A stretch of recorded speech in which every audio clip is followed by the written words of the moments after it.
Perdão, Senhor, porque Tu sabes que nós somos falhos, fracos e cheios de defeitos. E se nós hoje estamos aqui, Senhor, pela Tua misericórdia, e se nós falamos do Teu amor, é porque assim Tu nos concedeste os dons que o Senhor tem concedido a toda a Sua igreja espalhada na face da terra. Que o Senhor possa abençoar cada um aqui presente nesta manhã, pois Tu sabes, Senhor, o que se passa dentro de cada coração. E o Teu sacrifício que Tu fizeste na cruz do Calvário não foi em vão, porque nós estamos aqui, Senhor, para poder honrar e louvar e bendizer o Teu santo nome.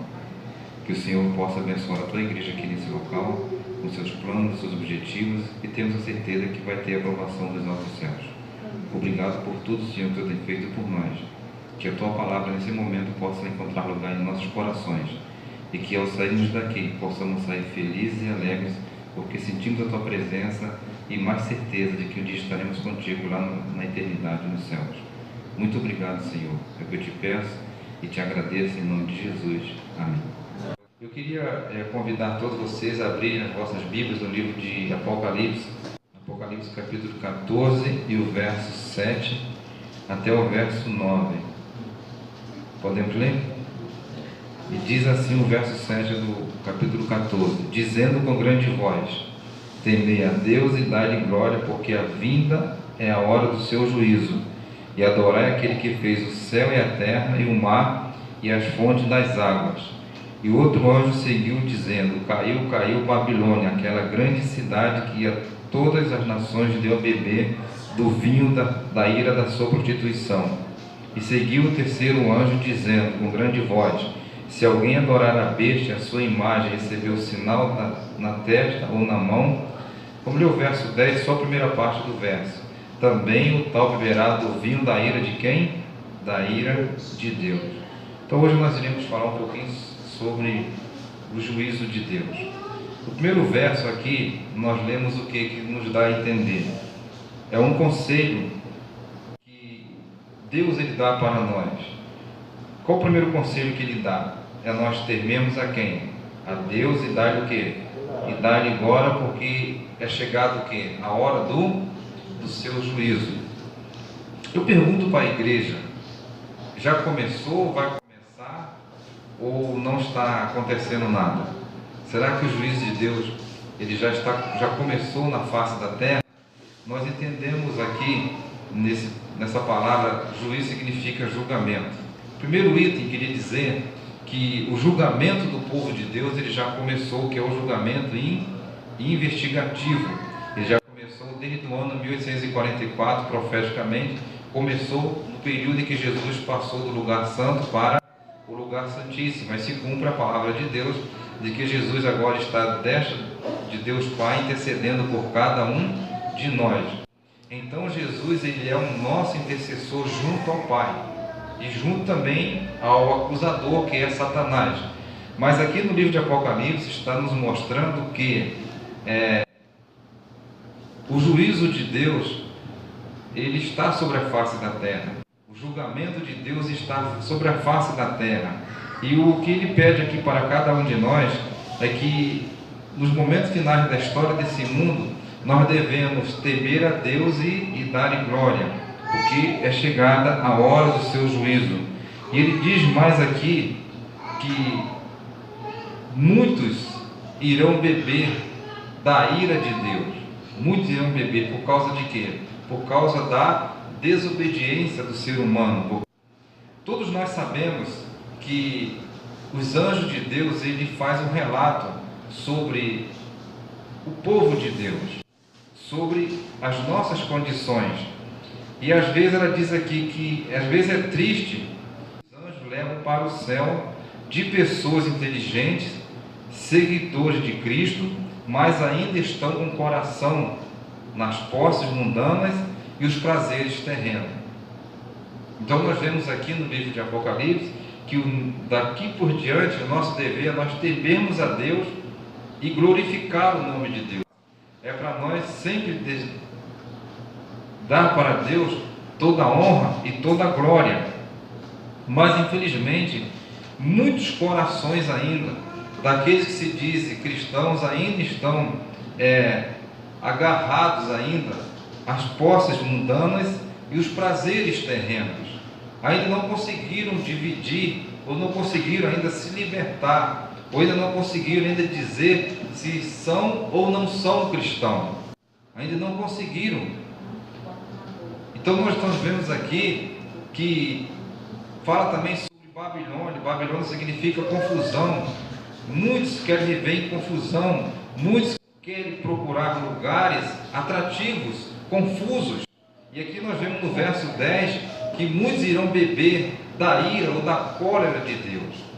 Os fatos que estão acontecendo diante dos nossos olhos, tudo isso que nós estamos passando aqui nesse mundo, angústias, sofrimentos, decepções, tudo isso nós sabemos que foi consequência do pecado. Será que eu estou preocupado com a minha salvação?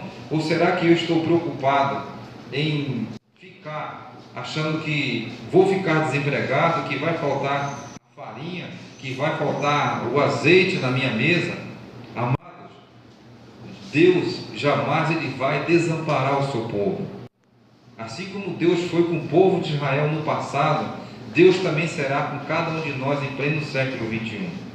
Então nós vemos aqui que muitos não têm tirado mais os momentos de dedicação à palavra de Deus. O juízo de Deus está aí diante dos nossos olhos. O juízo investigativo, como eu falei no início, já começou. Será que de repente o meu livro foi aberto perante Deus, eu fui aprovado por Deus? Quem sabe? Então é para nós poder pensar e refletir. Então às vezes eu não tiro um momento nem para falar com Deus, nem para poder estudar a sua palavra. Eu fico preocupado com as programações das televisões, eu fico preocupado talvez com os fatos que estão acontecendo, com as notícias ruins. Tudo isso que acontece é profético. Tudo isso que está acontecendo no mundo, isso é profecia. O que diz Jesus Cristo diz? E por se multiplicar a iniquidade, o amor de quase todos, o quê? Iriam se esfriar. Se já que esses homens que estão no poder, seja ele quem for, até mesmo no poder religioso, eles têm amor, têm coração? Não tem. Porque o Espírito de Deus ainda não tocou nos seus corações. Mas existe também salvação para eles, assim como para cada um de nós. Eu vejo que muitas das vezes o povo de Deus fica assustado quando vê uma notícia dizendo, por exemplo, vai sair o decreto dominical, o líder do catolicismo está reunido com outra besta nos Estados Unidos, aí ficam preocupados. Irmão, nós não devemos ficar preocupados com coisas do mundo, nós devemos estar preocupados em estar com Cristo lá nas mansões celestiais, porque isso já vai acontecer. Tudo isso é profecia e já isso vai acontecer. Satanás, irmãos, ele concede inumeráveis planos para nos ocupar, para ocupar a nossa mente. Esse é o seu trabalho. O que Jesus Cristo disse? Ele é homicida e ele mente o que? Desde o princípio. Esse é o seu trabalho. Qual é o trabalho do enganador? É enganar as pessoas. Qual é o trabalho do ladrão? É roubar as pessoas. Qual é o trabalho do falso profeta? É iludir as pessoas. É usurpar as ovelhas de Cristo. E às vezes o inimigo, ele concede inumeráveis planos para poder nos ocupar a mente. E diz mais aqui, o inimigo odeia as grandes verdades do sacrifício de Cristo. Ele odeia as grandes verdades. Ele odiou a Cristo e continua odiando até hoje, pelo sacrifício que Cristo fez por cada um de nós. E ai de nós, e nos deu, irmãos, esse privilégio de hoje nós estarmos aqui, nesta manhã, e reconhecer que Ele é o nosso Salvador. É onde nós devemos atentar para isso, porque sabe que para Ele tudo depende de desviarmos de Jesus. Esse é o seu trabalho. Inúmeras pessoas. Então, um amigo compartilhou no meu Face, um moço aí xingando a igreja, xingando a sua White, tacando fogo nos livros da igreja, dizendo assim, coisa herege tem que ser queimada no fogo. Infelizmente não procuram ler a palavra de Deus, não procuram estudar. É isso que o inimigo, então eu quero mostrar para vocês aqui, que a ira de Deus, a ira de Satanás, ela está intensa, e vai ficar mais intensa ainda.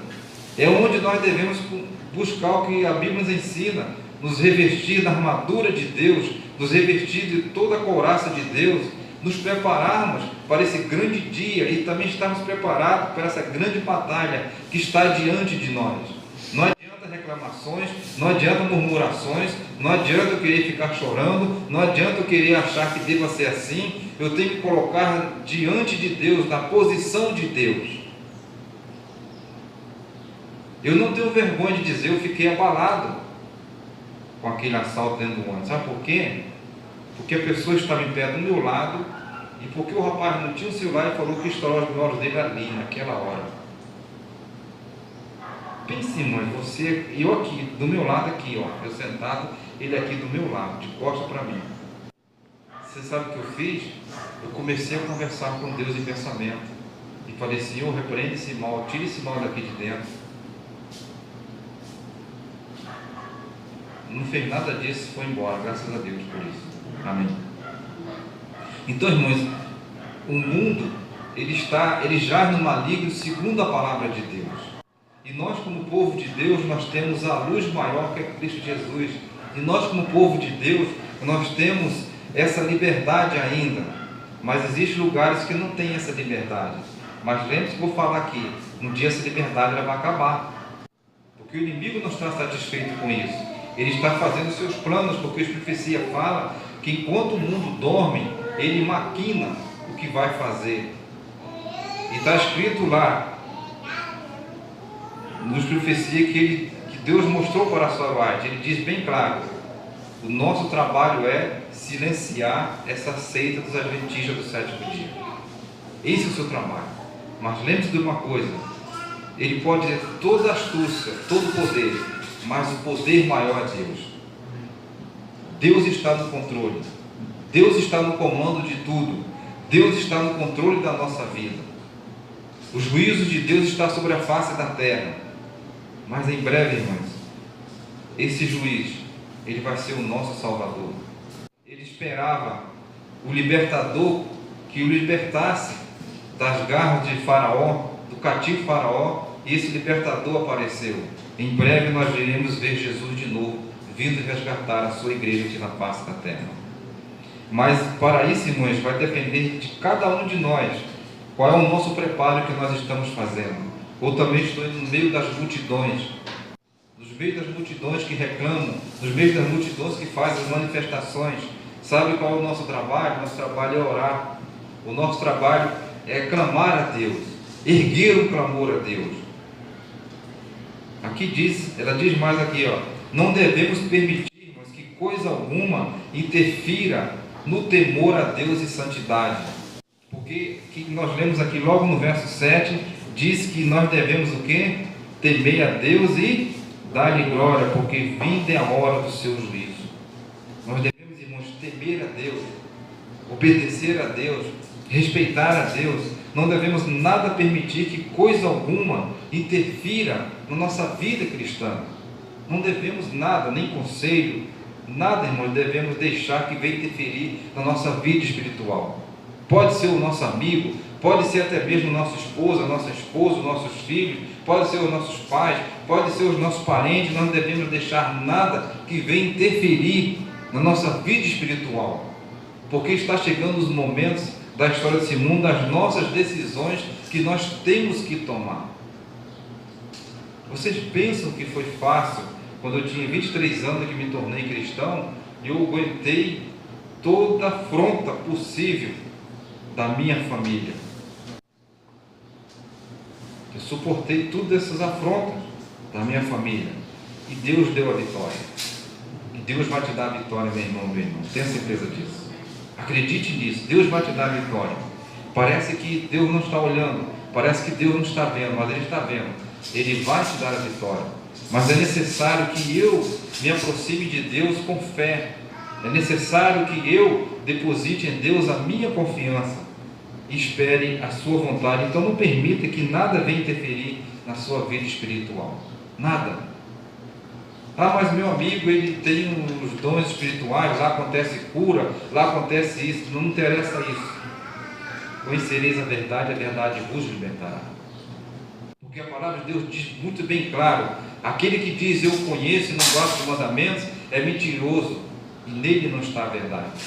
Não sou eu que estou falando. Aí vocês vão descer mais no 1 João capítulo 2, vocês vão ver mais que João diz: filhinhos, não vos dou um mandamento novo, um mandamento que exige desde o princípio. Está escrito lá: nós estamos em Cristo, devemos andar como Ele andou. Entende, irmãos? Então não devemos nada interferir. Cada um de nós temos uma alma a salvar ou perder. Cada um de nós temos uma alma a salvar ou perder. Cada um tem um caso pendente no tribunal de Deus. Cada um tem um caso pendente no tribunal de Deus. Então nós devemos refletir.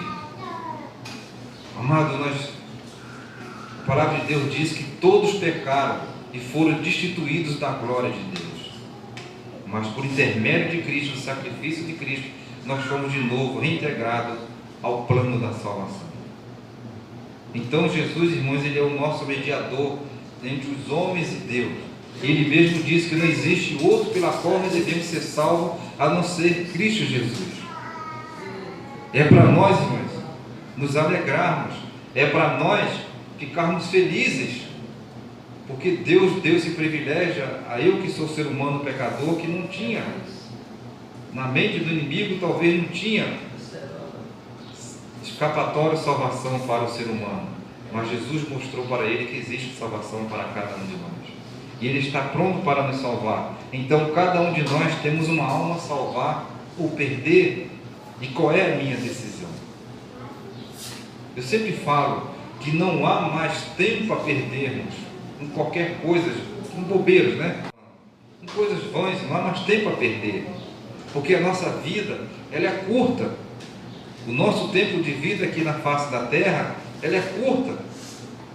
E às vezes eu perco tempo, e esse tempo não volta mais atrás. Não volta. Não volta de maneira nenhuma. Quantas pessoas perderam o tempo, acharam que eram os donos da razão, acharam que eram os sabedores de tudo, e quando depararam com a verdade que é Cristo, reconhecem o tempo que perderam. Eu conheci um moço, no tempo, da igreja aqui de Nova Iguaçu, ele é professor judaico. Eu conheci ele. E ele virou para mim e disse assim: irmão, eu pensei que eu sabia tudo. Depois que eu conheci a verdade, não sei de nada. Estou aprendendo tudo de novo. Olha só. Você vê, né? Ele conversou comigo. Nós ficamos conversando ali um bom tempo. E ele disse: eu não sei de nada, irmãos. Eu aprendi tudo. Assim como Nicodemos achou que sabia de tudo, não era isso? Quando Jesus fez uma pergunta para ele, qual foi a pergunta que Jesus fez? Necessário vos é nascer de novo. Aí, digamos assim, bolou a mente, né? Deu curto-circuito na mente de Nicodemos. E Nicodemos viu, irmãos, que para sermos salvos é simples: aceite a Cristo como seu Salvador e você vai ver a salvação. Então, irmãos, nós devemos refletir, devemos manter a nossa posição até o fim dos dias. Devemos manter a nossa posição até o fim dos dias. Isso? Quando nós nos batizamos, não foi bonito? Não foi? Aquela festa bonita, né?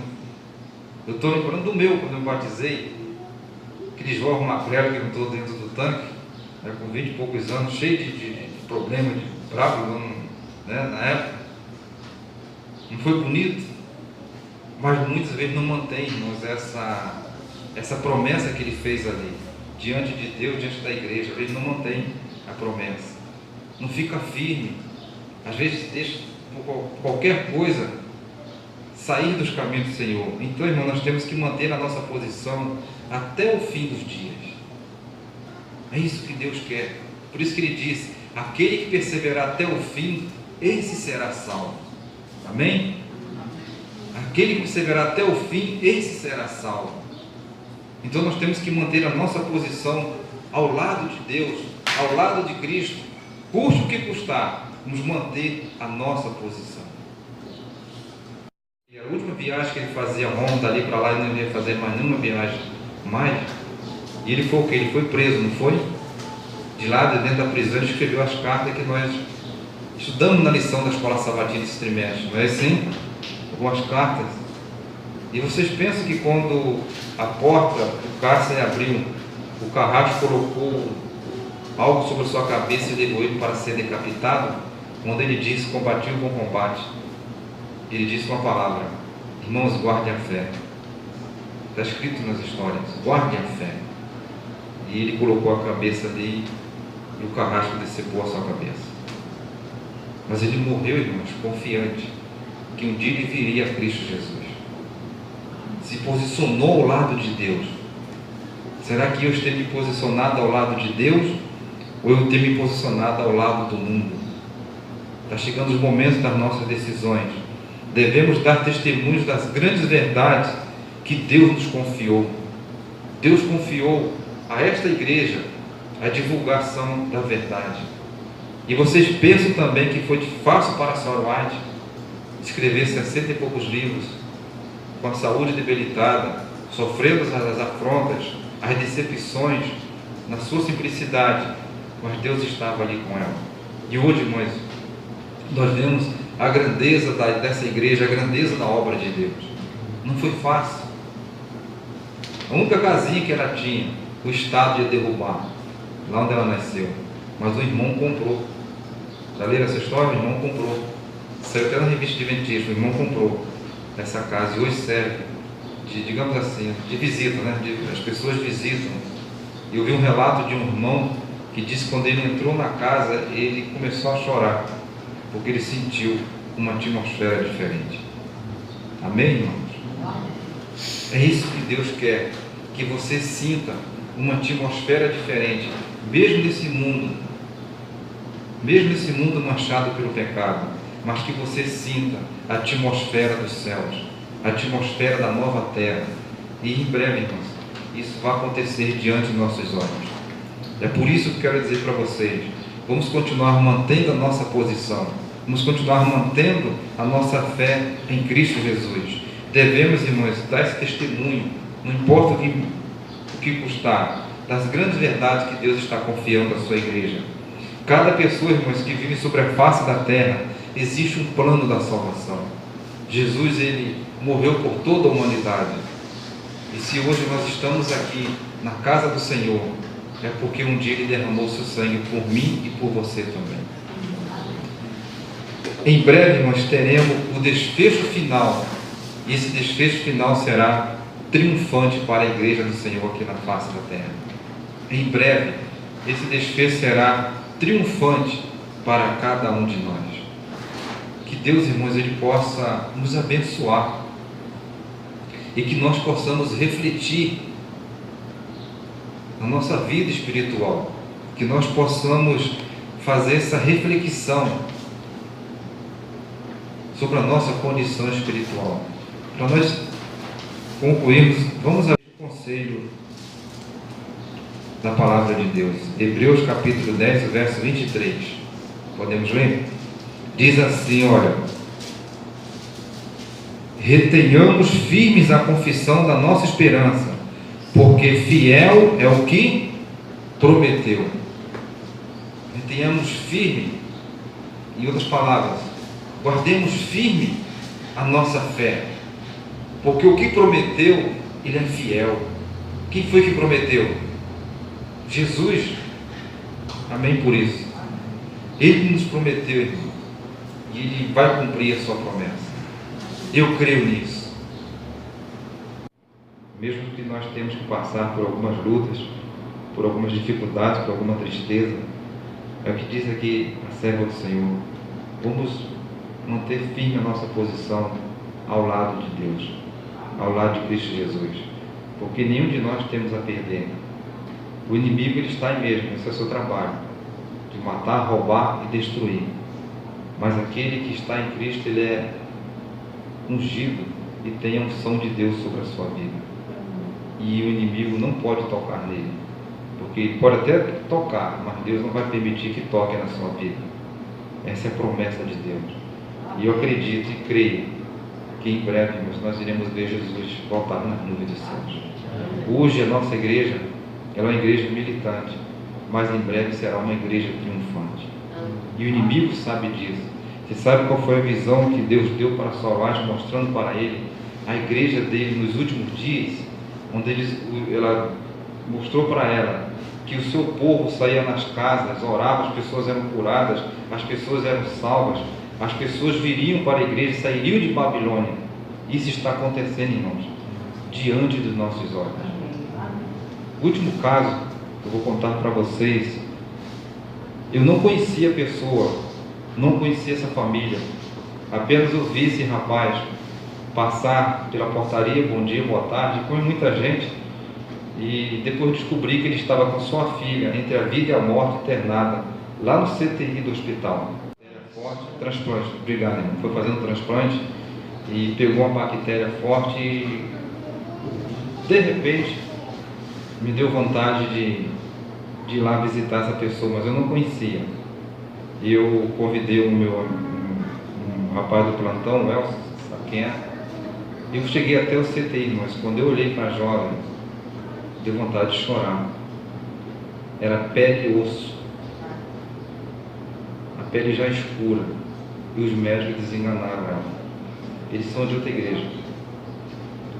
Eu ali falei umas palavras, li o texto de Isaías 43, agindo Deus quem impedirá.